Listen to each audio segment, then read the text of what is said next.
avaliar os estágios, né, que está relacionado ao valor pressórico, né, lembrando que o valor pressórico estabelecido de 100, de 12 por 8, né, ou 120 por 80, que isso também ele tem alterações e oscilações de paciente para paciente, tá entendendo? Então, assim, dependendo do paciente, às vezes o valor pressórico dele normal é 130 por 80, tá entendendo? Então, a gente precisa estabelecer isso, tá? Corretamente. E aí a gente avalia esses estágios. De acordo com o estágio, a gente vai verificar qual medicamento a gente vai utilizar, né? Se a gente vai utilizar de cara um IECA, se a gente vai utilizar um BRA, se a gente vai utilizar um beta-bloqueador, qual medicamento a gente vai utilizar. E aí eu coloquei a tabelinha aqui que basicamente a gente vai estar conversando dentro de todo, né, o decorrer aqui, a gente vai estar falando sobre todos esses medicamentos. Deixa eu só puxar aqui, que eu não estou conseguindo visualizar direitinho, só um momentinho. Deixa eu puxar aqui, que ele está travando aqui, eu não estou conseguindo. Só um pouquinho, pessoal, que eu vou sair e vou abrir aqui novamente.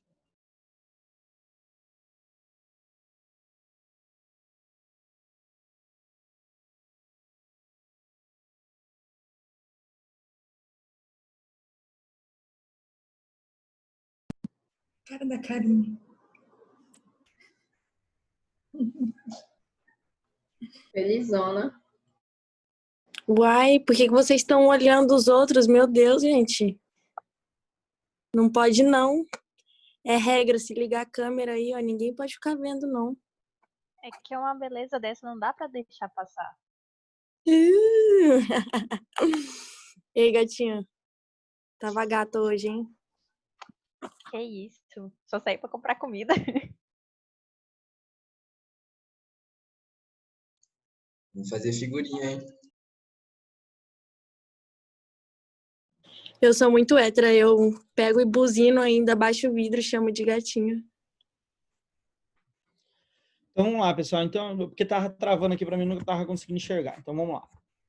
Então, de acordo com as classificações, a gente precisa estabelecer qual o critério terapêutico que a gente vai, né, inserir para o nosso paciente. E aí tem várias combinações, como eu estava falando para vocês, está totalmente relacionado ao valor pressórico, e principalmente a gente utiliza muito em situações de urgência, emergência, né? Esse tipo de avaliação. Lembrando que é óbvio, quando chega um cardiologista, ele vai avaliar vários resultados de exames para ele encaixar realmente qual é o fator que está levando aquele paciente, né, a ter um pique hipertensivo sem ansiedade, se o paciente tem algum problema realmente anatômico no tecido miocárdio, se o paciente tem algum problema renal, se o paciente tem resistência vascular periférica, se o paciente ele é um paciente que tem dislipidemia, e aí ele tem arteroma, placas, aí precisa avaliar diversos fatores e o que realmente está levando aquele paciente a ter um quadro hipertensivo, ok? Mas assim, na urgência, a gente acaba avaliando dessa forma, aí tem tratamento, né, monoterapia, a gente pode entrar com diuréticos, inibidor de enzima conversor de angiotensina, né, os bloqueadores de canais de cálcio, bloqueador de receptor de angiotensina e beta-bloqueadores, né, que são estabelecidos aqui quando o risco cardiovascular é baixo ou moderado. Lembrando sempre que os IECA são fármacos extremamente seguros, junto com os bloqueadores de receptor de angiotensina, são fármacos extremamente seguros para você promover uma monoterapia e estabilizar o paciente. Caso, né, o paciente tenha um estágio mais grave, no caso, um risco cardiovascular alto, aí a gente já pensa em combinações, que aí a gente já pode utilizar um IECA mais um diurético, né, um BRA mais um diurético, e aí para a gente poder avaliar melhor o paciente. Mas eu coloquei aqui esse quadro, é algo que a gente vai conversar muito sobre isso ao decorrer, porque cada situação, cada classe farmacológica, a gente vai estar conversando um pouquinho. O sistema cardiovascular em si, quando vocês estudaram, né, bastante em fisiologia, faz um favor para mim. é um sistema extremamente complexo. Traz um pouquinho né, de sal para deixar aqui embaixo. onde nós temos, acho que tem algum áudio. Algum recipientezinho que tá de Pelo áudio. Então, ele é um sistema extremamente complexo, né, onde nós formados por veias e artérias, né, e onde nós temos um coração aí como esse órgão central que vai estar realmente ejetando, né, esse sangue para que ele possa levar oxigênio, para que ele possa levar nutrientes para todos os tecidos, né? Então, é um sistema extremamente importante e hoje, na verdade, ele está entre o sistema que, infelizmente, a gente tem as maiores taxas hoje de morbidade no Brasil, e não só no Brasil, Estados Unidos. Basicamente, as doenças que mais matam estão relacionadas ao sistema cardiovascular, né? A hipertensão arterial sistêmica e as demais doenças que envolvem o sistema cardiovascular. Então, realmente, o sistema cardiovascular é um sistema assim, extremamente importante da farmacologia, porque envolve muitos medicamentos e também envolve doenças que a gente tem uma taxa de mortalidade muito grande. Por quê? Porque não tem tratamento? É porque muitas vezes o paciente ele não adere ao tratamento como deveria ter adesão ao tratamento. E nós vamos verificar que muitas vezes o fármaco, para ele ter resultado, o paciente precisa ter uma utilização dele de forma contínua, né? E muitas vezes o paciente não faz o uso do fármaco de forma contínua. Ele acaba utilizando o medicamento de forma errônea e ele não traz o resultado satisfatório. E isso vai cada vez agravando aquele quadro cardiovascular que o paciente já tem. Então, toda a parte, né, do sistema cardiovascular, né, a parte dos vasos, eles são totalmente compostos por musculatura lisa, onde essa musculatura lisa, né, ela vai sofrer, né, todo um controle em relação ao seu tônus através de nervos, né, do sistema nervoso simpático, né, e alguns hormônios que também vão estar controlando, né, o tônus dessa musculatura. Então, o quanto vai aumentar ou diminuir esse tônus, o quanto vai contrair ou relaxar essa musculatura, vai estar relacionado principalmente por questões simpáticas, principalmente receptores alfa-adrenérgicos, né, e também por alguns hormônios circulantes. A parte de contração, né, como vocês também viram, já estudaram na fisiologia e também na bioquímica, a parte de contração de musculatura, ela parte de diversos fatores. Primeiro, um estímulo, e esse estímulo vai desencadear uma cascata de algumas substâncias que são importantes no processo de contração, né? Então, o processo de contração, ele na verdade, ele precisa de diversos fatores, não é um pontual. Por exemplo, minerais. Quais são os minerais que estão envolvidos? Então, eu tenho cálcio, eu tenho potássio, né? Então, eu preciso de mais de uma substância, não uma substância única que vai desempenhar o papel de contração ou de relaxamento de musculatura. E eu coloquei aqui para vocês, né, um passo a passo, que na verdade é a gente relembrar um pouquinho como funciona, né? A partir do momento de um potencial de ação, né? Aqui a gente, de um lado, a gente verifica como ocorre todo o processo de contração e do outro o processo de relaxamento. Então, a partir do potencial de ação, os canais de cálcio controlados por voltagem se abrem.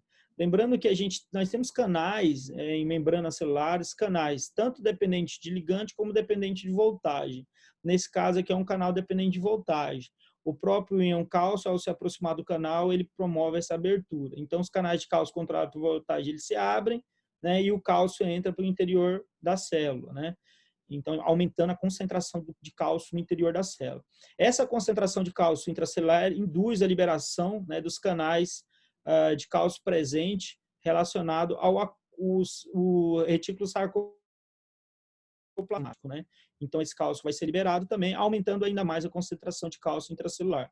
A partir daí, vai ocorrer o que nós chamamos de faíscas de cálcio, e aí sim, né, a gente vai ter a sinalização do processo de contração, onde o cálcio, né, ele vai se ligar à troponina para iniciar o processo de contração.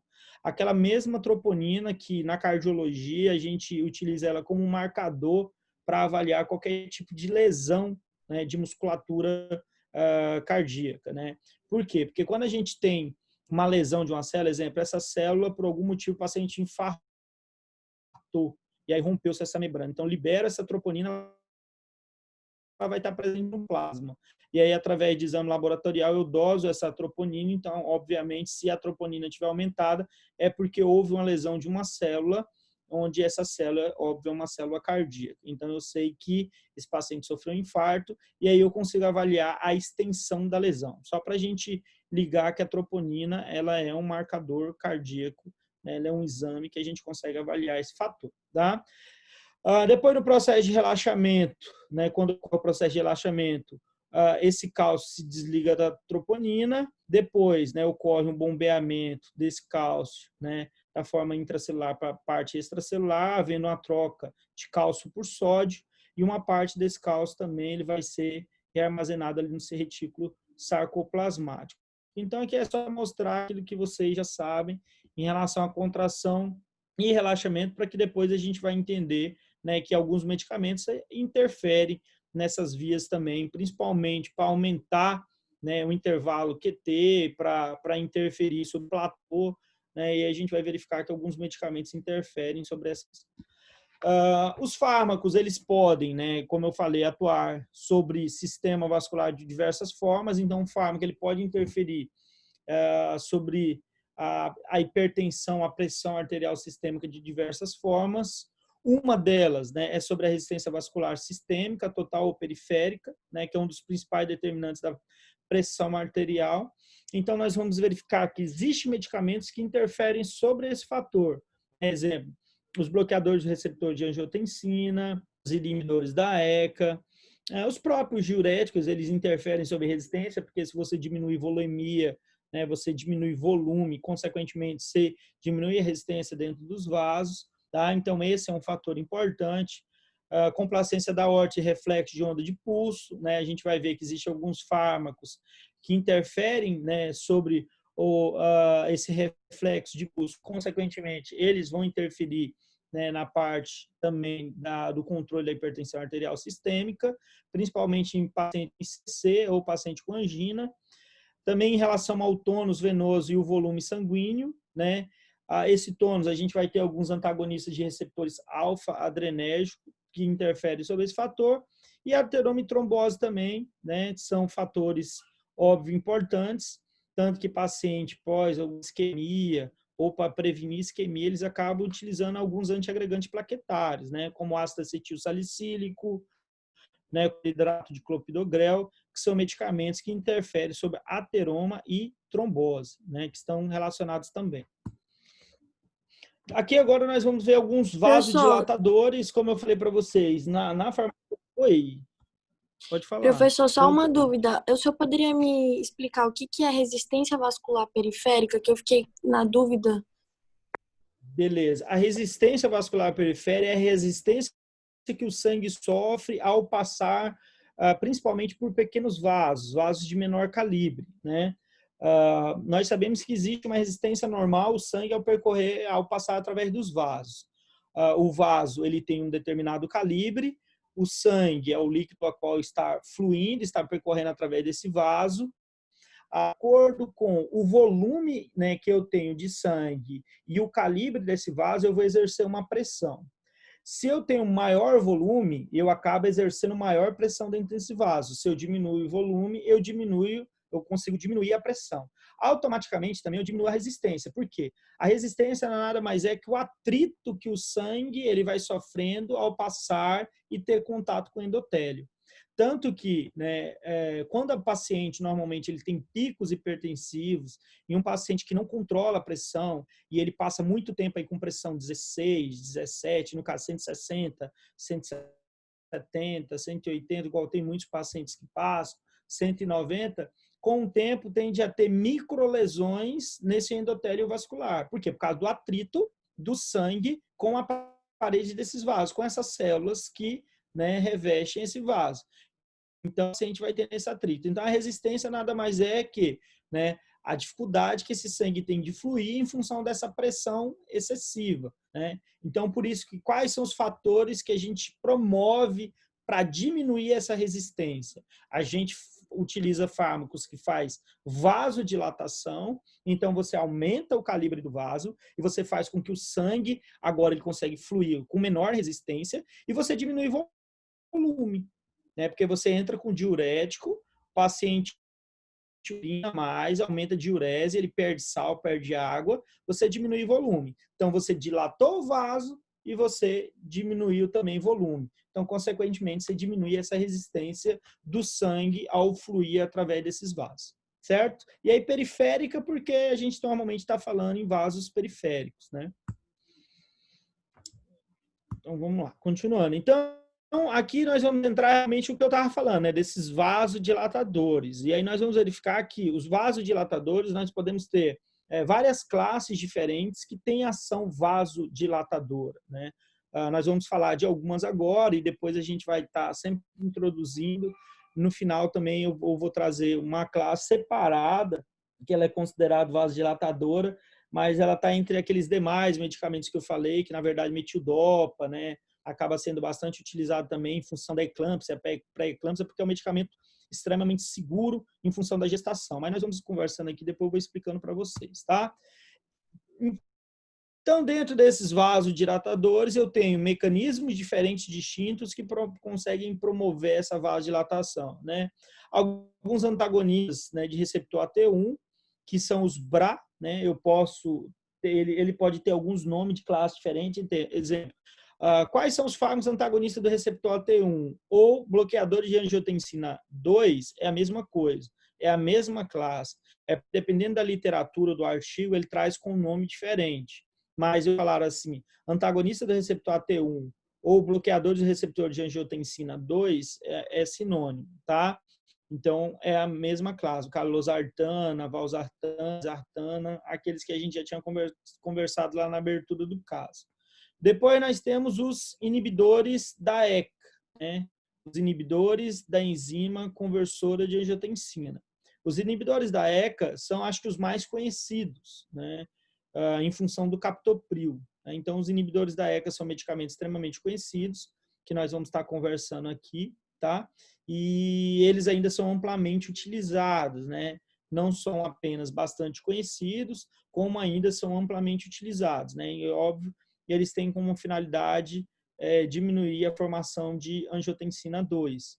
Nós temos também os bloqueadores dos canais de cálcio, e aí dentro dos bloqueadores de canais de cálcio, a gente vê que a gente tem bloqueadores de canais de cálcio que são mais envolvidos sobre a parte vascular, né? Principalmente musculatura lisa, isso vai depender do tipo de fibra, L ou fibra T, e aí vai depender do tipo de fibra, e também vai estar relacionado à sua especificidade. Vamos falar de alguns aqui. No caso, quando a gente falar dos bloqueadores dos canais de cálcio, a gente tem nifedipino, mamodipino, nomodipino, e temos também verapamil, diltiazem, alguns outros aí para conversar. Depois, os ativadores dos canais de potássio, tá? São fármacos que ativam canais de potássio. Nós vamos ver também que tem alguns fármacos que bloqueiam canais de potássio também, certo? E aí, mas os que bloqueiam os canais de potássio, eles já não são tão considerados como vasodilatadores, e sim mais classificados como fármacos que controlam o ritmo cardíaco, e a gente vamos conversar sobre eles também. Antagonistas dos receptores adrenérgico alfa, né, principalmente alfa-1. Então, esses aqui são os principais que a gente vai estar conversando aí, e aí a gente vai estar falando classe a classe.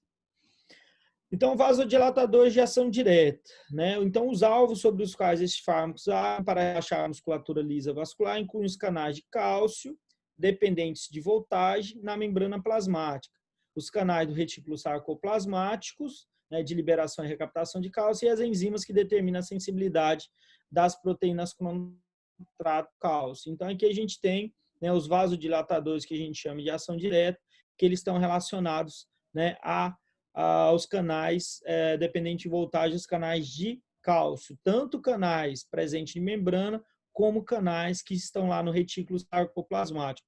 Lembrando que nós temos os canais presentes na membrana, que promovem a entrada de cálcio para o meio intracelular, e os canais estão relacionados ao retículo sarcoplasmático, que é onde a gente tem um armazenamento, né, de cálcio no interior da célula. Dentre esses antagonistas do cálcio, né, nós temos os que agem de forma generalizada, como eu falei para vocês, né, eles agem tanto na parte vascular, como na parte também do tecido miocárdio, e nós temos aqueles mais específicos, mais seletivos do miocárdio, tá? Então, as dihidropiridinas, que nós chamamos, que aí, como exemplo, a gente tem o nifedipino, tá? Ele é bastante utilizado hoje, a gente tem muitos pacientes, né, os pacientes utilizam o nifedipino como droga de escolha em relação ao antagonista de canal de cálcio. Eles atuam preferencialmente sobre a musculatura lisa Então, assim, se a gente pega lá antagonista do canal de cálcio, se eu coloco assim para vocês, ó, o nifedipino, ele é um fármaco que ele tem especificidade por musculatura cardíaca? Não. O nifedipino, ele age principalmente em musculatura lisa, né? Ele age mais na parte periférica, na parte de musculatura lisa, então ele age mais sobre os vasos, né? Então mais parte vascular. Então ele promove mais vasodilatação periférica, ok? E nós temos também o verapamil, né? Além do nifedipino, nós temos o verapamil. Só que o verapamil atua mais sobre o miocárdio, ele atua mais sobre o tecido cardíaco, né? E ele promove efeitos, tanto efeitos cronotrópicos, né, relacionados ao tempo, né, de contração, né, o tempo de formação de tônus de musculatura, e também ionotrópico, tá? Negativo, além de causar vasodilatação. E o diltiazem, que tem uma especificidade intermediária, né? O diltiazem, ele tem uma ação mais próxima do verapamil do que do nifedipino. Então, são duas drogas aqui, a gente fazendo uma comparação entre o nifedipino e o verapamil. O nifedipino age como antagonista do canal de cálcio, mas ele tem uma maior seletividade, uma maior preferência sobre a musculatura lisa, e já o verapamil, ele tem uma maior preferência sobre musculatura cardíaca. É só isso que a gente precisa sempre estar lembrando para você poder entender realmente qual vai ser a diferença de ação entre os dois. Então, aqui só mostrando, ó, o verapamil e o diltiazem com uma seletividade maior sobre o tecido cardíaco, e já o nifedipino, que é angiotensina, que age maior seletividade sobre a parte dos vasos, a parte vascular, né? Então, quando eu tenho uma ação do verapamil e diltiazem, eu tenho a diminuir a frequência cardíaca, diminuir o débito cardíaco e diminuir a pressão arterial, né? Que são características dos canais de cálcio, ok? E aqui em relação à parte do nifedipino, que tem uma maior ação em relação à parte de musculatura lisa vascular, ele diminui tanto o ritmo cardíaco, né? Ele diminui a resistência também periférica, né? Aquela parte que eu estava explicando lá de resistência vascular periférica, e ele também diminui a PA. Lembrando que todo fármaco que promover vasodilatação, ele vai diminuir a resistência vascular periférica, né? Ele faz vasodilatação, ele aumenta o calibre do vaso, ele diminui resistência vascular periférica. E automaticamente ele diminui a pressão. Por quê? Porque se agora o sangue ele percorre, né, com menor resistência, ocorre uma menor volume, né, nesse interior, uma menor pressão exercendo sobre as paredes desse vaso. Consequentemente, você vai diminuir a PA do paciente, tá? Então, característica dos canais para os fármacos dos canais de cálcio: faixa de voltagem para ativação, tempo de inativação, afinidade da droga, localização dos canais. Aqui ele está colocando assim, né? As características dos canais para o cálcio está relacionado em função de localização dos canais. Nós temos canais que estão relacionados mais ao tecido miocárdio e canais que estão mais relacionados à parte vascular. E é isso que ele coloca aqui. Então, nós temos fármacos que têm uma maior seletividade sobre os canais relacionados ao miocárdio, e nós temos fármacos que têm maior seletividade em relação à parte vascular. A afinidade da droga, né? Hoje nós temos nifedipino como uma droga extremamente segura, que tem amplamente afinidade pelo seu sítio de ação, extremamente seletivo, não tem tantos efeitos colaterais, então é um fármaco amplamente seguro de estar se utilizando, né? Tempo de inativação são fármacos hoje que eles têm uma meia-vida, né, uma meia-vida boa, então normalmente são fármacos que são utilizados uma vez ao dia, e depois eu vou estar mostrando para vocês em relação a protocolos de concentração e dose terapêutica de cada um. Aqui só mostrando a ação em relação aos canais, né? Aqui mostrando o mecanismo de ação dos antagonistas do canal de cálcio, e aqui mostrando, né, toda a parte de ação, e aqui como exemplo aqui o nifedipino, né? Aqui em relação à troca, então a entrada do cálcio, né, ela vai ser prejudicada, então você não vai ter entrada do cálcio, consequentemente você vai diminuir a quantidade de cálcio intracelular, diminuindo a concentração de cálcio celular, você vai diminuir a quantidade de cálcio para se ligar à troponina e para que você promova, né, a parte de tração. Então, consequentemente, você vai promover um relaxamento, né? Então, você vai estar antagonizando o efeito de aumento de tônus, né, dessa musculatura. Então, basicamente é isso. Interfere sobre a entrada do íon, o íon não vai se acoplar à troponina e, consequentemente, vai diminuir, né, o tônus, né, que é a concentração desse músculo, ok? Agora aqui nós já temos os fármacos. Oi, pode falar. Desculpa. O senhor pode Sim. explicar de novo sobre essa parte do mecanismo? Eu fiquei um pouco confusa sobre a parte de promover. Então, o fármaco ele vai conseguir isso. O fármaco ele vai conseguir bloquear a entrada do cálcio, né? Lembrando que eu preciso de cálcio no meio intracelular para que ocorra a contração dessa musculatura. Se eu tenho uma baixa concentração de cálcio, eu não tenho esse tônus muscular, eu não tenho contração, né? Então, eu interferindo sobre o processo de entrada do cálcio, eu vou diminuir a capacidade de contração. Então, consequentemente, eu vou ter um relaxamento dessa musculatura, né? Eu preciso que né, ele se ligue à troponina, e aí eu vou ter a troponina junto com miosina, fazendo toda aquela parte de contração de fibra, né? E, consequentemente, a contração da musculatura, né? Se eu tenho a baixa concentração desse cálcio, porque eu bloqueei esse, então, consequentemente, eu vou ter um relaxamento. E aí, a partir desse relaxamento, aí eu vou ter a ação do medicamento que eu quero. Por exemplo, o nifedipino, eu quero que essa musculatura relaxe, eu quero que esse vaso aumente calibre, né? Ele fique no seu estado relaxado, diminua o tônus dele para que o sangue consiga fluir, né, com menor resistência, né, e menor atrito, que a gente chama de cisalhamento, né, menor intensidade de cisalhamento.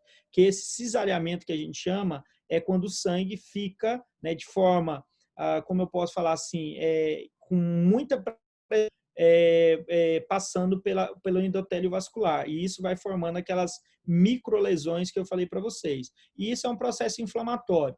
Tanto que quando a gente pega, né, a gente vai avaliar proteína C reativa de um paciente que tem risco vascular, risco cardiovascular alto, você avalia a proteína C reativa, ela está alta. Por quê? A proteína C reativa é uma proteína inflamatória.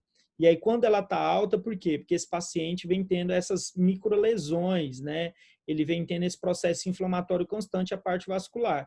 Então, isso leva a gente a entender que esse paciente pode ser um paciente que tem risco de promover um infarto. Agora aqui nós já temos fármacos relacionados aos canais de potássio. Eu só tenho que entender assim, existem fármacos que eles promovem a abertura de canais de potássio e tem fármacos que bloqueiam alguns canais de potássio. Agora nós vamos falar dos fármacos que ativam, né? Fármacos que promovem a abertura desses canais, que são fármacos que hoje não são muito utilizados, né? Para a parte cardiovascular, que eu coloquei aqui o minoxidil e o diazóxido, tá?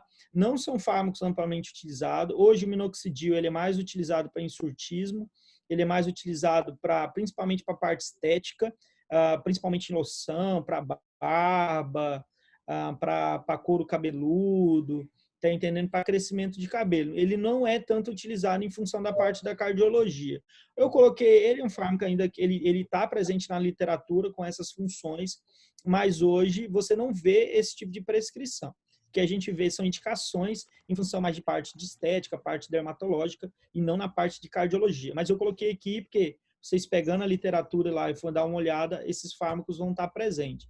Tanto que eu trouxe aqui até, né, quando você colocar minoxidil, né, se você digitar e fizer qualquer tipo de pesquisa, você não vai ver informações sobre ele a parte cardiovascular, mas sim você vai ver muito comercial dele em relação a insurtismo, né, para tratar aí pacientes que têm queda de cabelo assim por diante, tá? Só para Professor, Oi. a quantidade do fármaco que utiliza topicamente é capaz de ter alguma reação muito exacerbada no paciente? Topicamente, não, tá? Porque, na verdade, quando eles usam em loção. A loção, dificilmente, ela vai ter uma ação diadérmica, que a gente chama, né? Que ela vai penetrar todas as camadas, ela vai passar epiderme, derme, hipoderme, até chegar em vasos e ter uma absorção e uma concentração, aí, uma biodisponibilidade é raro, porque a loção ela não tem esse poder todo de permeação. Então, assim, seria muito difícil isso acontecer, que é o que hoje se utiliza bastante, né, em loção, certo? Então, dificilmente você vai conseguir esse efeito. Agora, óbvio, se ele utilizar em outro tipo de formulação, aí tem que tomar cuidado, porque aí pode ter sim, né, pode ter sim uma ação cardiovascular, e se o paciente ele tiver algum risco maior, pode gerar algum problema. Mas que a gente normalmente não vê. Normalmente se usa tópico, normalmente se usa em loção, dificilmente a gente vê algum tipo de problema relacionado a isso. Tá bom? Tá bom, A gente vê obrigada. mais relacionado à finasterida.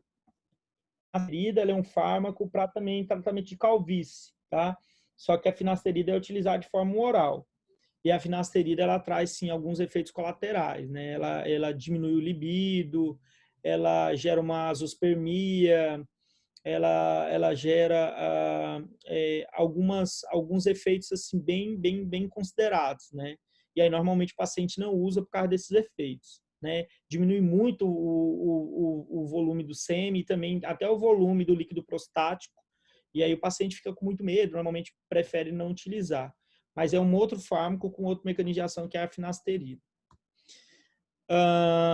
Aqui só mostrando, né, em relação ao mecanismo que eu tinha colocado para vocês, e ativa, né, os canais de potássio, né, promove a abertura desses canais de potássio, consequentemente ele gera, né, uma ação de hiperpolarização da célula, onde vai desligar os canais de cálcio, dependendo de voltagem, né, e consequentemente vai ativar os canais de potássio, onde vai estar relacionando aí o efeito do medicamento. Mas como eu coloquei, a gente não vai nem citar muito esse tipo de medicamento, porque hoje não tem nenhum tipo de uso clínico.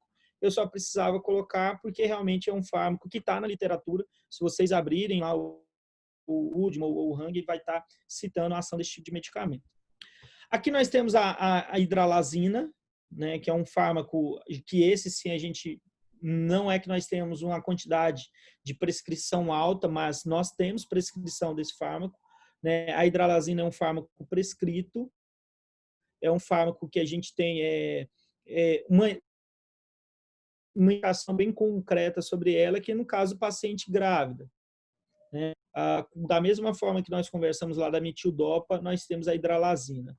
A metildopa e a hidralazina são os dois fármacos mais utilizados no setor de obstetrícia em pacientes que têm qualquer tipo de problema em relação ao equilíbrio pressórico. Então, quando vocês fizerem qualquer rodízio lá, exemplo, na maternidade ou no hospital de base, lá na parte de obstetrícia, vocês vão ver muita prescrição, metildopa e hidralazina, os dois fármacos assim mais utilizados em função para promover o equilíbrio pressórico do paciente, tá? Ela atua principalmente sobre as artérias e arteríolas, causando queda da pressão arterial, acompanhada da taquicardia reflexa e aumento do débito cardíaco, né? A hidralazina ela interfere com a ação do trifosfato de inositol, né, e liberação de cálcio do retículo sarcoplasmático. Seu uso clínico original foi na hipertensão, ainda é usado para tratamento curto prazo de hipertensão grave na gravidez. Então, você tem que guardar isso aqui, gente, da gravidez, que é muito importante. Qualquer artigo, literatura, tudo que vocês vão estar lendo de mais atual, sempre vai falar da gravidez, porque em outros quadros não se utiliza, dificilmente se utiliza hidralazina, tá? Mas pode causar imunológico, que se assemelha ao lúpus eritematoso sistêmico, de modo, na atualidade, em geral, dá preferência a outros agentes para tratamento a longo prazo. Então, como eu coloquei aqui, normalmente é utilizado só para quadro realmente paciente gestante, normalmente paciente internado, vai se utilizar o fármaco por curto período de tempo, tá? E nesse curto período de tempo, o fármaco traz poucas complicações para o feto, então por isso que é utilizado. Quando a gente vai avaliar risco feto, ele fica naquele risco B, então normalmente por isso que é utilizado. Quando não se usa a hidralazina, a gente passa a utilizar a metildopa, né? Que tem uma ação similar, não é uma ação igual, mas é uma ação similar, tá? Aqui está relacionado ao seu mecanismo de ação, né? Age sobre receptor adrenérgico, bloqueando o receptor adrenérgico alfa-1, né? Que é um receptor específico, tá? Que vai interferir sobre o segundo mensageiro inositol trifosfato e, consequentemente, vai gerar, né, uma ação. Essa vasodilatação vai gerar uma taquicardia taquicardia reflexa. Como assim taquicardia reflexa? A própria queda da pressão, a própria vasodilatação e, consequentemente, queda da pressão, pode gerar um aumento dos batimentos cardíacos. Por quê? Por compensação. O organismo ele entende que a pressão está caindo e precisa equilibrar. Então, aumenta-se o batimento cardíaco para compensar a vasodilatação que foi promovida. Não sei se vocês conseguiram entender. Então, é uma resposta fisiológica meio que de correção. Se eu estou tendo uma vasodilatação e se a pressão está caindo, então aumenta os batimentos cardíacos para compensar.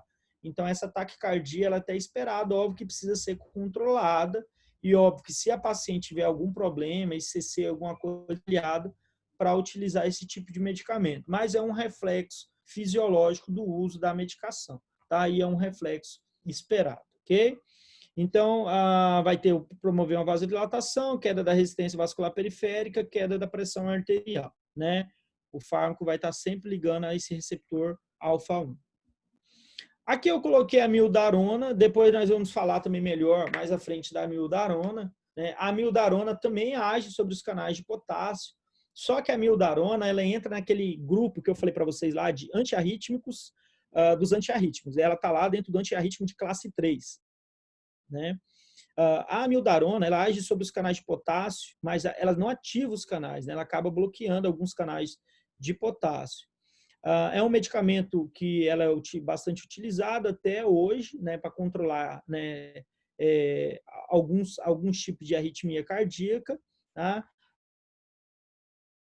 Ela vem com um nome comercial bastante, normalmente os médicos utilizam mais Ancoron, né, com o nome comercial Ancoron, e é um medicamento aí que bastante empregado assim, na parte ambulatorial. Tá? Ela promove um prolongamento da fase 3 do potencial de ação da fibra cardíaca, principalmente, né, devido à redução da corrente de potássio, né, então ela vai interferir sobre canais de potássio. Este prolongamento não está relacionado com a frequência cardíaca, né, e promove uma diminuição do automatismo sinusal, podendo levar a uma bradicardia que não responde à administração de atropina. Então, por isso que ela precisa ser bem empregada, né, e bem avaliada a sua utilização. Ela também promove uma inibição de receptores alfa e beta adrenérgico não competitivo. Essa ação, pessoal, da amiodarona sobre a parte adrenérgica ainda não é bem elucidada. Então, assim, a maioria dos fármacos que há sobre o sistema cardiovascular, nós temos informações bem definidas sobre os seus receptores e o mecanismo de ação, né? E já em relação à amiodarona, ela tem 2, 3, 4 mecanismos distintos, ainda não estão bem compreendidos, né? Então, assim, ela tem ações tanto na parte de via, né, adrenérgica, como via adrenérgica alfa, beta. Ela também age sobre canais de potássio, então ela tem mecanismos distintos, né? Mecanismos esses que envolvem a ação de vários medicamentos diferentes, né? Então, algumas ações similares a beta-bloqueadores, algumas ações similares a antagonistas de canais de cálcio. Então, ela tem ações similares a várias drogas diferentes, tá? Ela promove também retardo da condução sinoatrial, né? Também atrial nodal, mais nítido quando a frequência cardíaca for mais rápida, né? Nenhuma alteração na condução intraventricular, aumento dos períodos refratários e diminuição da estabilidade do miocárdio em nível atrial.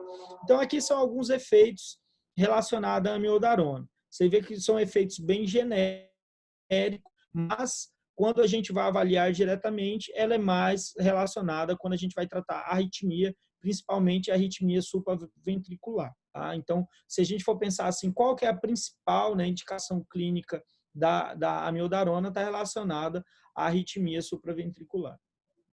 Aqui eu coloquei para vocês para a gente diferenciar um pouquinho, né, dos antiarrítmicos, mas só para mostrar, porque eu acabei de falar para vocês, olha, a amiodarona ela é um antiarrítmico de classe 3, né?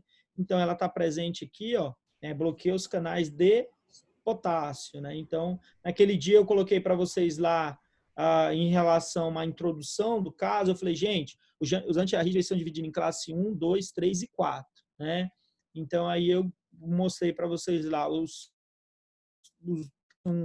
estão relacionados aos canais de sódio, classe 2 são os beta-block, de classe 3 está relacionado aos canais de potássio, né? Bloqueia os canais de potássio.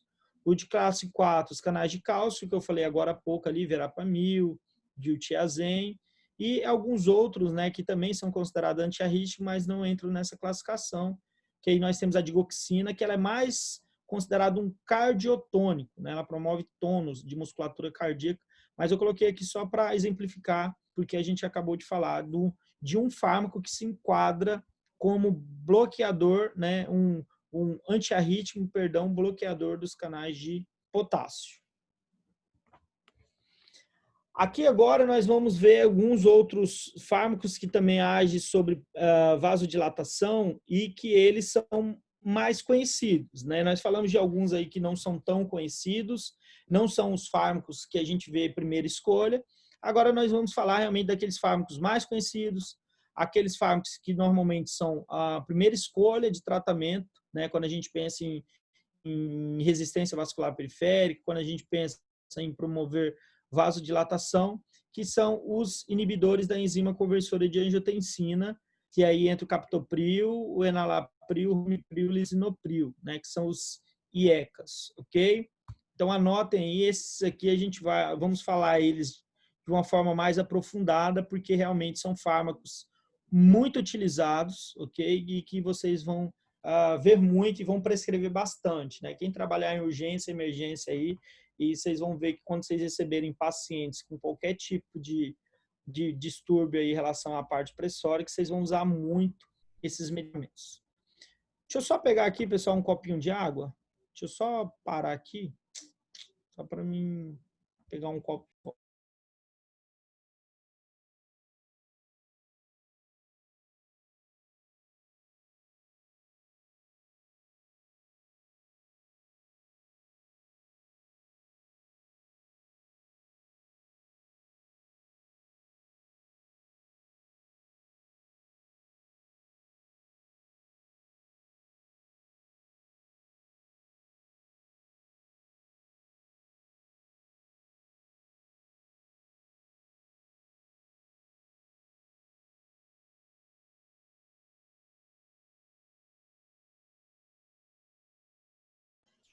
Bora tirar uma foto.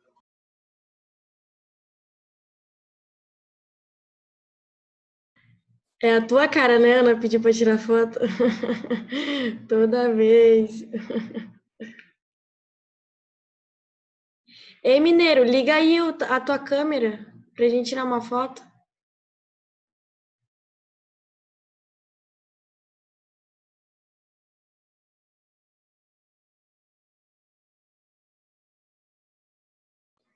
Gabriel, ajeita.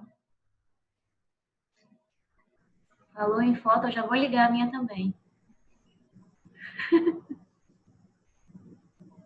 Ó, o professor chegou. Ai!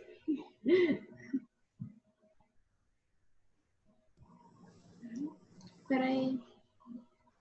Depois, gente.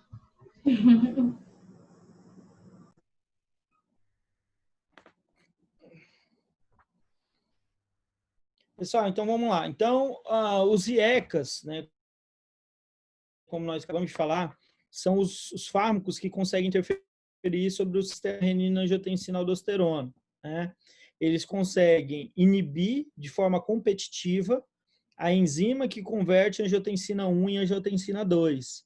Consequentemente, eles vão inibir a ação dessa angiotensina 2 na produção de aldosterona e, consequentemente, óbvio, suprimindo, né, essa função que a aldosterona promoveria, que era reter sal, né, e, consequentemente, reter água, tá? E também interferir sobre a ação vasoconstritora que a angiotensina 2 promove. Então, além de inibir, né, o processo de vasoconstrição e aí promover um relaxamento da musculatura lisa, vai também diminuir volume, porque se você não retém sal e água, você vai ter uma maior perca. Então, você também vai ter uma diurese. Então, esse sistema, né, ele sendo, de certa forma, bloqueado, ele vai conseguir tanto agir, né, sobre a parte de vasodilatação, tanto sobre a parte de volume. Então, por isso que são fármacos que agem de forma bem satisfatória em quadros que a gente relata a resistência vascular, né? Pacientes que têm um problema em relação à resistência vascular periférica.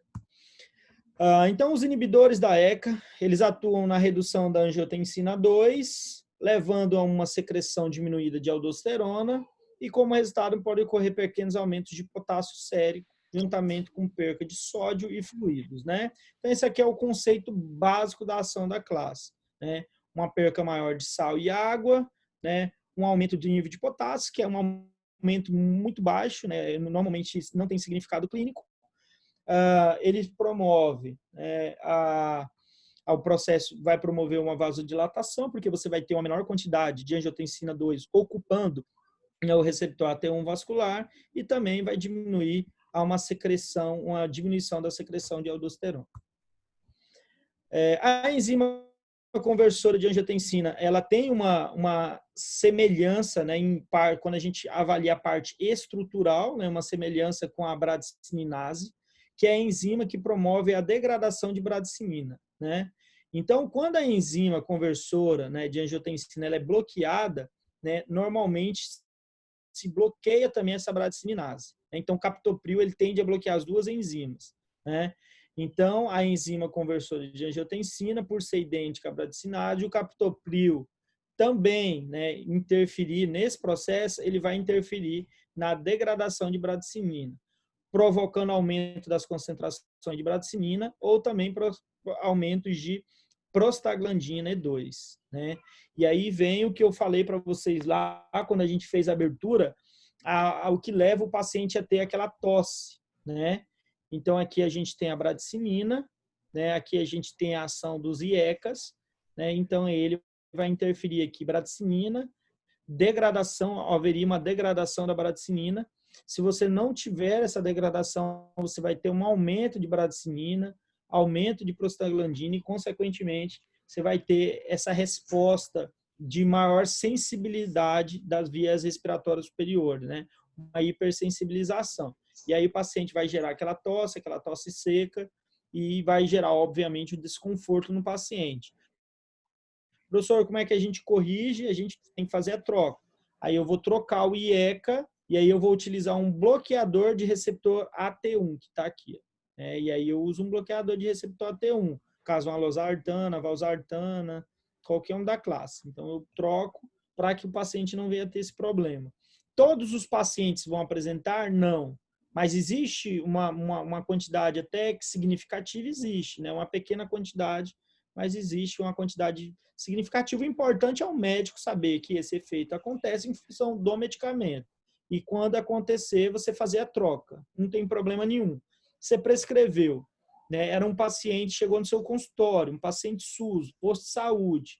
O medicamento que você tem lá disponível é esse. Você vai prescrever para o paciente. O medicamento de eficácia terapêutica. Então, você vai prescrever esse medicamento.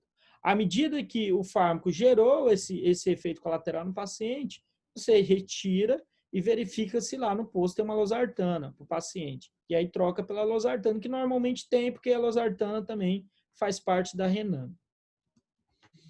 Aqui mostrando basicamente também o mecanismo que a gente está conversando. Aqui, né, onde age os IECAs, né, ele age realmente na enzima, lembrando que é uma enzima. Então, na verdade, é o quê? Um fármaco se ligando a uma enzima. Um fármaco ocupando o sítio de um substrato lá em uma enzima. Tá? A gente não pode esquecer. Tá? Então, a angiotensina se ligaria a IECA e você produziria angiotensina 2. Agora, o fármaco, o captopril, bloqueia a enzima. Angiotensina 1 não se converte em angiotensina 2, você bloqueia essa síntese dessa substância. Então, é uma competição aqui com uma enzima, tá? Então, não é um receptor, não é uma ligação numa célula, num receptor celular, nada nesse sentido. Aqui, sim, é um bloqueio enzimático. Lembrando que quando a gente estudou lá no primeiro caso, quando a gente falou de farmacocinética e farmacodinâmica, nós verificamos que na farmacodinâmica os medicamentos podem ter vários tipos de alvos farmacológicos. Pode ser uma enzima, pode ser um carreador, pode ser um canal, e aqui no caso é um fármaco tendo como alvo farmacológico uma enzima. Tá? Então não posso esquecer, porque aí chega lá na hora da prova, o cara começa a descrever e falar o captopril se liga ao receptor, então aí já começa a complicar. É uma enzima, não pode esquecer, porque senão vai errar, tá? Aqui eu coloquei só uma tabelazinha com algumas concentrações, mas nós vamos conversar sobre concentrações, duração de tratamento mais à frente. Mas eu coloquei aqui, quem quiser anotar. Lembrando que toda vez que a gente vai empregar, né, a gente vai fazer uma conduta terapêutica para um paciente, você vai fazer uma prescrição, né, e o paciente vai tomar aquela determinada medicação, a gente normalmente começa com a dose menor. Então, a gente captopril, por exemplo, a gente tem dose de 12,5 a 50 miligramas aí cada comprimido, podendo estender até 100, 150 miligramas a dia.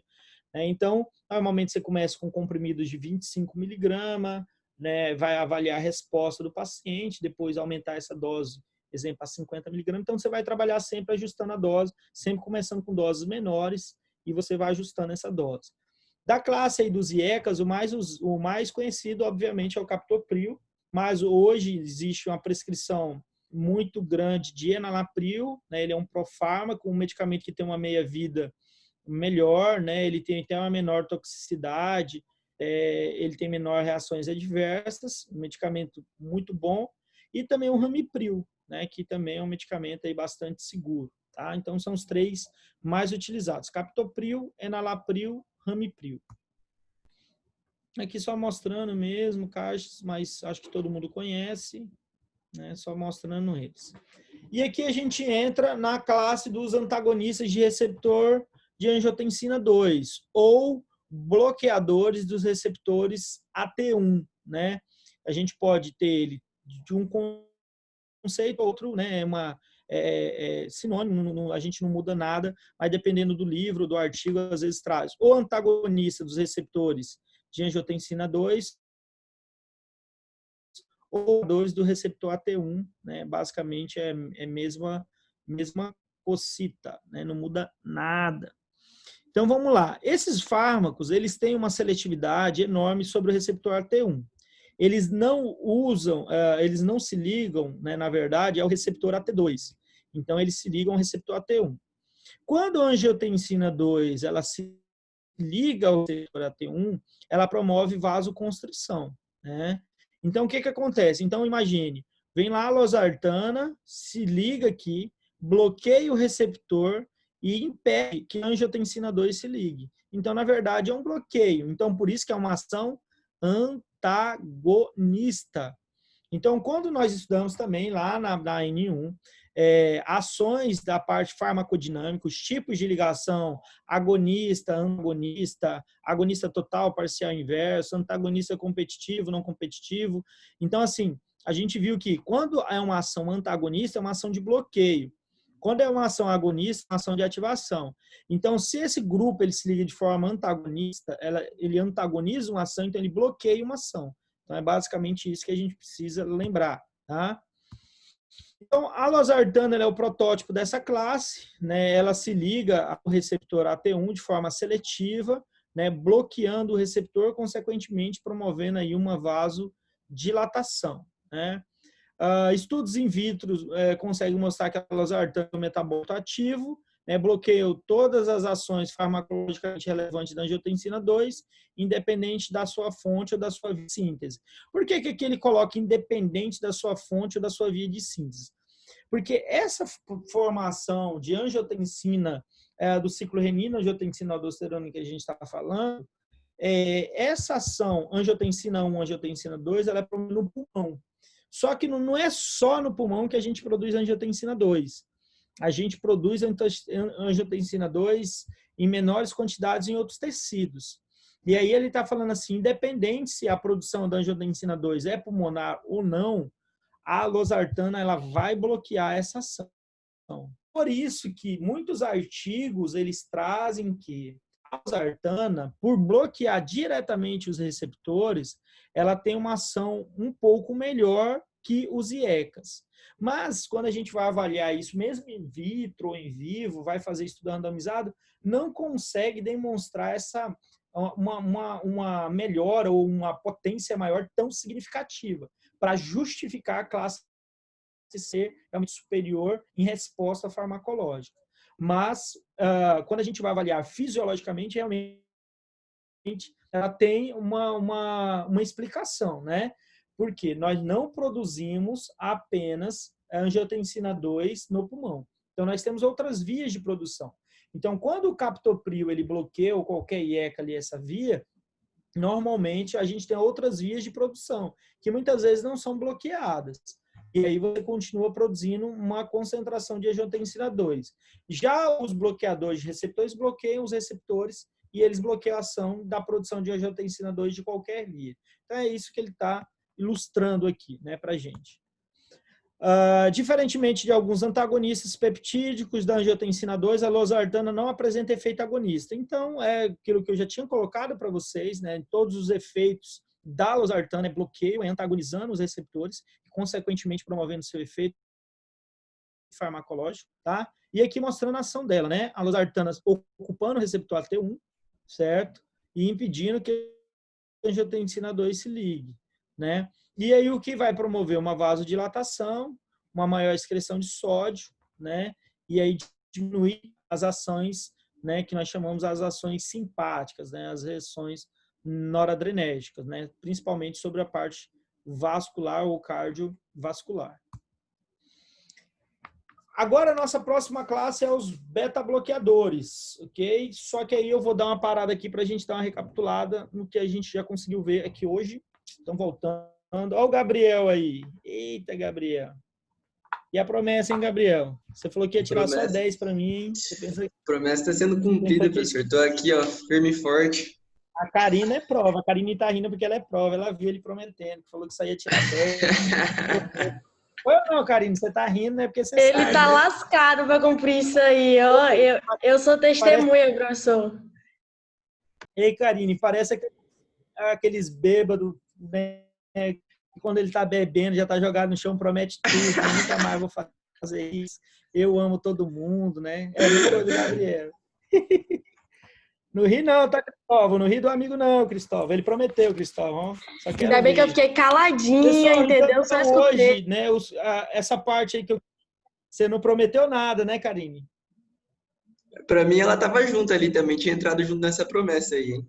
Rapaz, O professor não prometeu nada para o senhor, nenhuma grade. então eu não tirar posso um cobrar, 9, ela tem ficou que fazer uma quietinha. grade de cerveja. Meu Deus. Ó, quem tirar 10, eu pago uma gradezinha. Quem fechar a prova, eu pago. Quem Opa. fechar, mas tem que fechar a prova. Tem Mas que... eu vou entrar nessa aposta aí, viu? Não, pago não.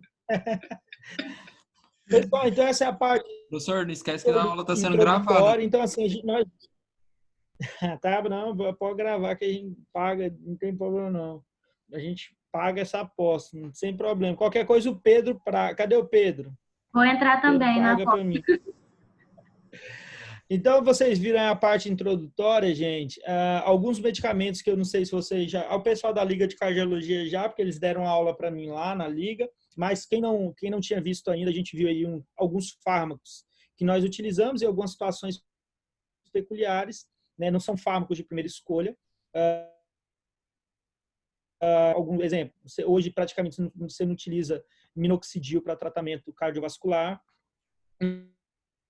mas nós vimos alguns medicamentos que nós mais utilizamos. Exemplo, a hidralazina, se você for em drogarias, você nem acha para comprar praticamente. Um fármaco praticamente nem é prescrito, mas se você for lá na clínica de obstetrícia do hospital de base, vai ter lá um monte de medicamento e um monte de paciente utilizando. Então, depende o local da especialidade médica que você vai ver emprego sim ou não. Agora, quando a gente entra ali nos IECAs, são fármacos amplamente utilizados, seja ambulatorialmente, na urgência, ou seja em paciente internado. Então, é um fármaco que na cardiologia é amplamente ainda utilizado. Nós temos vários outros medicamentos hoje mais novos, medicamentos mais seletivos, medicamentos hoje que têm até uma segurança terapêutica maior, mas esses fármacos continuam sendo amplamente utilizados. São que têm uma boa adesão, são fármacos que hoje o SUS disponibiliza, então eles fazem parte da RENAME, da Relação Nacional de Medicamentos Essenciais, fazem parte da REMUME, então são distribuídos também pela parte municipal e estadual. Então, são medicamentos aí que, além de seguros, né, são medicamentos baratos. Os bloqueadores de receptores de angiotensina também. A partir do momento que os bloqueadores eles vieram para o mercado, os IECAs diminuíram um pouco a prescrição. Porque você não usa os dois. Você nunca vai prescrever um captopril e um losartano. Isso não existe. Você nunca prescreve. Professor, mas eu não posso combinar? Na cardiologia, a gente usa dois medicamentos. Às vezes o paciente vem com risco cardiovascular moderado. Eu não posso usar dois fármacos? Sim. Mas você combina, exemplo, você vai usar ECA e um diurético. Então, entra com captopril 50mg e hidroclorotiazida 25. Captopril 50mg e hidroclorotiazida 50. Captopril mais amilorida, mais spironolactona. Se o paciente tem um edema, eu uso lá uma furosemida. Então, dá normalmente um fármaco mais um diurético. Ou eu posso combinar dois fármacos, mas não dois fármacos que agem no mesmo sistema. É a mesma coisa de eu falar que eu vou usar atenolol e metoprolol, dois beta-blocks. Você não usa. Você usa um ou outro e aí você vai ver a concentração que você vai utilizar. Certo? Na próxima aula a gente vai ver os beta-bloqueadores e aí nós vamos avaliar as três classes hoje. Né? Hoje nós temos beta-bloqueadores que nós falamos de primeira geração, são os não nocivos, né, principalmente o propanolol, né, que paciente DPO-cítico, paciente asmático não pode usar.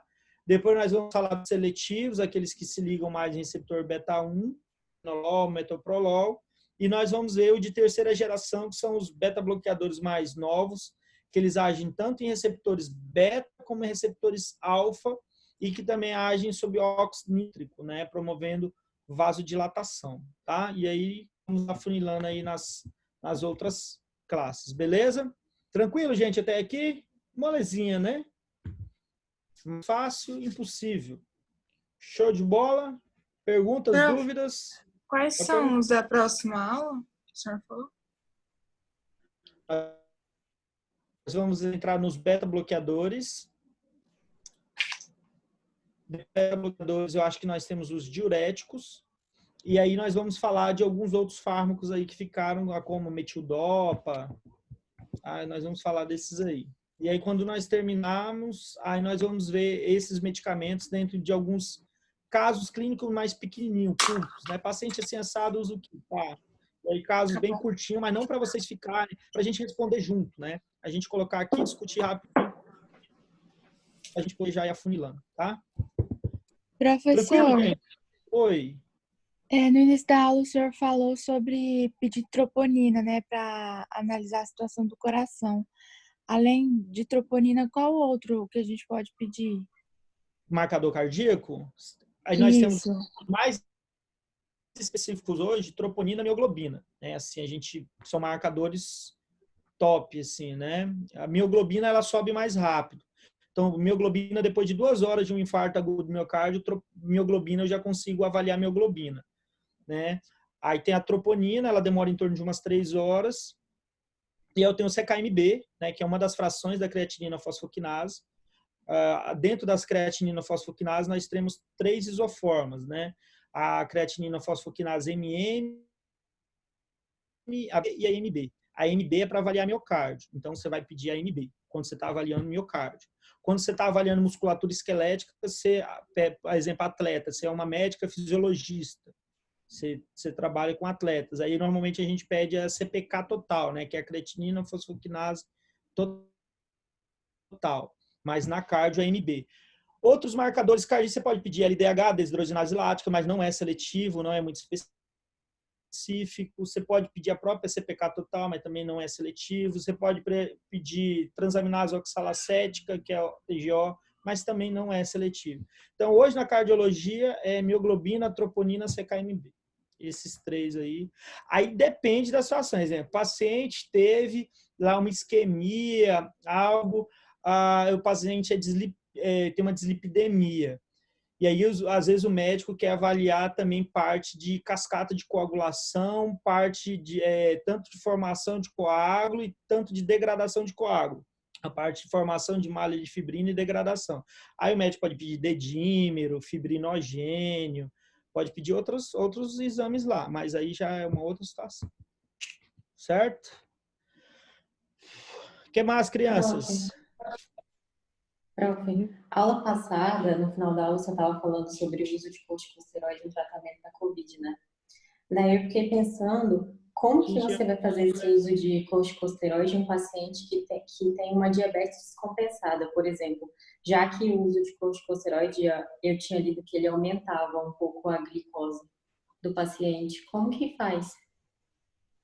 Mas aí você, exemplo, quando a gente tem um paciente hospitalizado, você consegue controlar algumas situações. Exemplo, um paciente diabético, quando ele está em casa, é o problema. Quando ele está hospitalizado, a gente controla melhor. Então, lá, insulina, e você está ali controlando, fazendo glicemia de 6 em 6 horas, de 4 em 4 horas, de 2 em 2 horas. Se ele estiver na UTI, você faz de hora a hora, se você quiser. Então, é algo que você reverte, é algo que você, os danos que você controla. Agora, ele em casa seria complicado, né? Seria complicado. Mas para paciente hoje com COVID, que tem processo inflamatório e agudo, que tem aquilo que os artigos se apaixonaram, chamar de tempestade de citoquinas, né? Que na verdade é uma resposta inflamatória exacerbada, que as citoquinas ali é uma produção muito grande dessas proteínas inflamatórias. Realmente eles são os melhores, porque se você for utilizar ali qualquer inibidor de fosfodiesterase, se você for utilizar qualquer outro tipo de anti-inflamatório, você não vai fazer a supressão corticosteroide nunca, nem perto. É praticamente impossível. Então, realmente, eles, nesse caso, eles são a melhor escolha. Vamos colocar um asmático. O asmático ele tem um processo inflamatório exacerbado, né? Se o cara é um asmático grave, ele tem um processo inflamatório ali exacerbado, e é o que a gente faz. Asmático, quando a gente falou asmático grave, corticoide, não tem outra conversa. Professor, mas ele vai usar corticoide por muito tempo? Corticoide por muito tempo, né? Extremamente prejudicial, mas ele vai usar. O paciente tem lúpus, usa corticoide, o paciente tem síndrome de Crohn, corticoide. Então, assim, mas o paciente não vai ficar demasiado, vai ganhar peso, vai ter esse problema, aquele, pode ter até um problema renal futuro, alguma coisa, sabemos de tudo isso. Mas você, médico, tem que saber conduzir. Professor, na hora de retirar, se em algum momento é uma doença que eu vou poder em algum momento retirar, não pode levar a uma síndrome de Cushing, alguma coisa? Pode, mas você, como médico, você tem que saber e saber conduzir. A entrada da droga, manutenção da droga, momento de retirar, como retirar. Por isso que você vai ser fera, Tainara. Eu vou lá no seu consultório, grátis, que você vai me consultar de graça, não vai cobrar nada, óbvio. Professor, né? É que eu perguntei, porque eu perguntei porque o meu tio estava com Covid e ele é diabético descompensado. E nessa última consulta dele, a médica já estava até querendo pensar em uma hipótese de diálise, porque ele já está já está pertinho da insuficiência renal já. Já estava todo com edema e tudo. E aí eu fiquei na dúvida, porque ela acabou entrando com corticosteroide, né? Mas eu fiquei pensando também se o paciente está descompensado, mais de 40 anos da vida, com uma glicose ali um pouquinho a mais, né? Não ia fazer muita diferença, né? Também. Não, o médico vai controlar, porque ele vai ficar avaliando o risco, né? Porque, assim, essa inflamação pulmonar, essa congestão pulmonar precisa ser corrigida, né? Então, o médico tem que diminuir esse processo inflamatório. E, assim, o que mais realmente que consegue fazer isso é as várias vias de ação que ele inibe fosfolipase LA2, interleucina, né, inibe um monte de substância. Apesar que tem outros, tanto que a inflamação é tão exacerbada no COVID que um dos marcadores, um dos exames solicitados é avaliar a interleucina 6. Né? Então, se pede interleucina. Ele é uma doença assim, que realmente ela tem um problema relacionado à cascata de coagulação também, tanto que se dosa fibrinogênio. Então, 2 exames que foram adicionados ao passar dos meses em função da COVID foi dosar fibrinogênio do paciente e dosar interleucina. Interleucina pela resposta inflamatória exacerbada e o fibrinogênio em relação à coagulação que ele também promove. Então, assim, a doença ainda é igual hoje o doutor Aparício me parou no corredor e foi me perguntar de uns artigos que saíram. E foi justamente sobre isso. Ele perguntava na faculdade, né? E uma das situações era dessas variações, que eu acho que eu falei para vocês na aula passada, né? Só aqui na Amazônia, uns 20 subtipos de mutações diferentes, né? Umas 20 mutações o vírus tem. Então, assim, circulando aqui, né? Aqui em Rondônia, na região amazônica. Agora, imagina no mundo inteiro, quantos subtipos desse vírus. Então, assim, até chegar num contexto realmente do vírus, vírus, tudo. Até se a vacina vai pegar todos esses, né, esses subtipos, essas mutações que ele teve aí. A gente tem muita água ainda para rolar negócio de Covid. Esquenta, a gente vai daqui 10 anos ainda vai estar falando desse vírus, tudo que ele fez. Porque assim, gente, nós, né, quem ainda achava que ele era mais uma doença, que era muita propaganda, eu acho que percebeu que não é, gente. A gente, porque assim, não é realmente, foi realmente um vírus que veio assim para mostrar que tudo que a ciência pesquisou avançou, mas que a gente ainda somos meros mortais, né? Porque hoje morreu mais um colega, né? Mais um enfermeiro muito conhecido aqui em Porto Velho, uma pessoa bastante conhecida. Infelizmente, ele já foi até diretor da UPA, né? Ele era uma pessoa muito querida, muito conhecida. Infelizmente, hoje ele foi a óbito. Hoje um médico também, se eu não me engano, foi em Vilhena, um médico também foi a óbito. E assim, então, quando começa a morrer pessoas próximas, eu acho que as pessoas começam a morrer um amigo, um vizinho, a pessoa começa a cair a ficha. Só em Rondônia, gente, o nosso estado é pequenininho demais, praticamente 1.000 mortes já, 1.000, né? Não é 10, 20, é 1.000, né? Então é muita morte para um estado tão pequenininho como o nosso. Mais alguma coisa? Professor. Tranquilo. Oi, pode falar. Eu queria saber como que é a sua matéria optativa que você está tentando abrir, tipo os conteúdos e tal. Ah, tá. Não, na verdade foi assim, né? Eu sempre abri a optativa 6 meses, então eu preparei ela 6 meses, né? Aquela de análise. E aí a professora Conceição, né? A doutora veio e me perguntou se eu poderia entrar com uma outra optativa. E ela tinha uma vez questionado farmacologia clínica ou essa parte de nutrição, que é a minha especialidade. E aí farmacologia clínica, talvez seria legal, mas eu teria que dar uma mudada, uma repaginada, porque senão ia ficar muito repeteco da farmaco. E eu acho que não ficaria tão atrativo, porque eu teria que... E eu acho que a farmacologia clínica, ela, nesse método que a gente está utilizando, dá para trabalhar, mas ele presencialmente é melhor. Eu acho que rende mais. Então, eu não achei legal para o momento. Mas aí a de nutrição, eu pensei na de nutrição. O que é a parte de nutrição? Seria a parte de a nutrição clínica, mas com foco mais na parenteral. Que eu vejo que na cadeira de vocês não tem tanto nutrição na graduação. E quando chega na hora de prescrever uma nutrição parenteral, tem muito médico que tem muita dificuldade, né? Por não entender muito da nutrição. Apesar que quem prescreve é o médico. E o médico não tem muita noção de como prescrever. Então, assim, é realmente falar da parte clínica geral, né? A parte de nutrição clínica como um todo, função de macro e micronutrientes, né, algumas indicações, ao pacientes que entram adentro do hospital já com alto grau de risco nutricional, como é feito esse tipo de avaliação, quais são os exames e parâmetros bioquímicos que precisa ser avaliado e qual é a conduta de suplementação nutricional hospitalar, suplementação oral, suplementação interal, suplementação parenteral, mas o foco maior seria a parenteral, que é a minha praia, que é a minha área que eu tenho pós-graduação e, na verdade, eu sou chefe do setor de nutrição parenteral do Hospital de Base.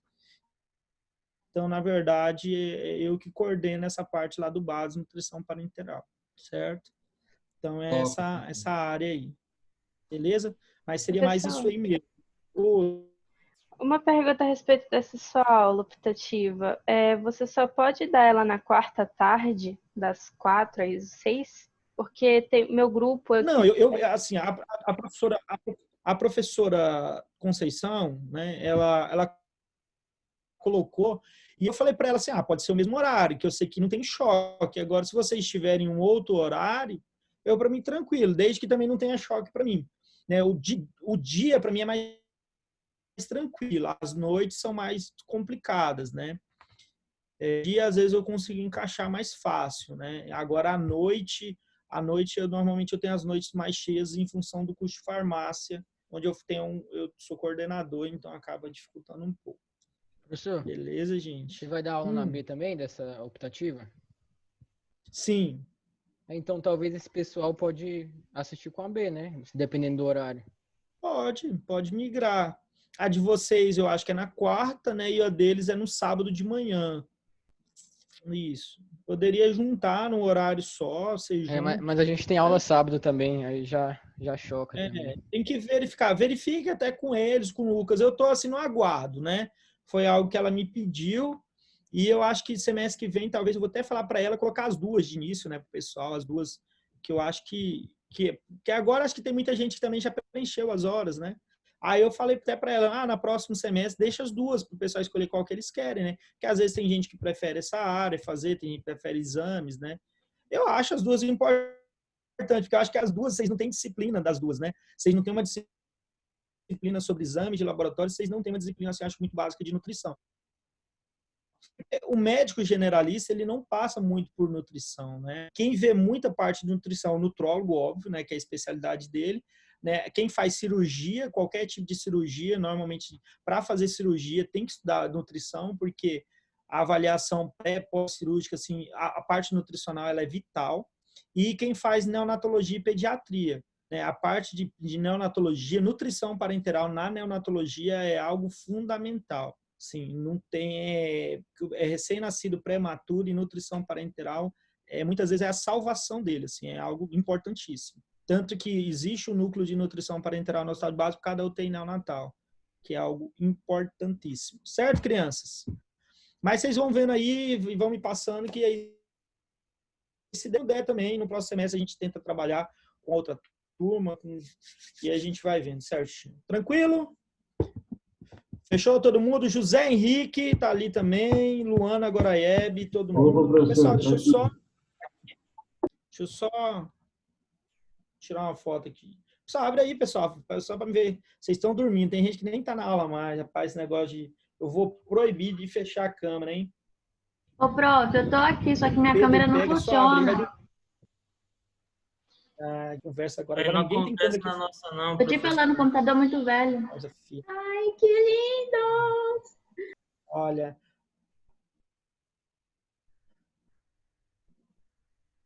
A Eduarda estava malhando, teve que parar de malhar para vir tirar foto, né, Eduardo? Malhei cedo, professor. 6 da manhã. A Júlia estava gravando algum vídeo. A blogueira, a Júlia. Nada, estava aqui. Gravando algum vídeo pro Insta. Vocês, olha, gente. Pessoal, um prazer revê-los, tá? Todos saudáveis, tá todo mundo coradinho, bonitinho. Tem que pegar sol, gente. Vocês não estão saindo de casa. Estão muito branquinhos. Olha lá, o Galeano chega a estar pálido, Gabriel. Chega ele tá pálido, não sai nem de casa. E aí, Tatão, como é que você tá, Tatão? Já dá para você fazer um churrasco. Já dá para fazer um churrasco já, Tatão. Só nós. Já dá para aglomerar? Sem aglomeração. Só eu, você convida mais 5 pode, né? Convida mais 3, já dá para fazer um churrasco. Uai, então bora vir aqui para casa aqui, ó. Fechou.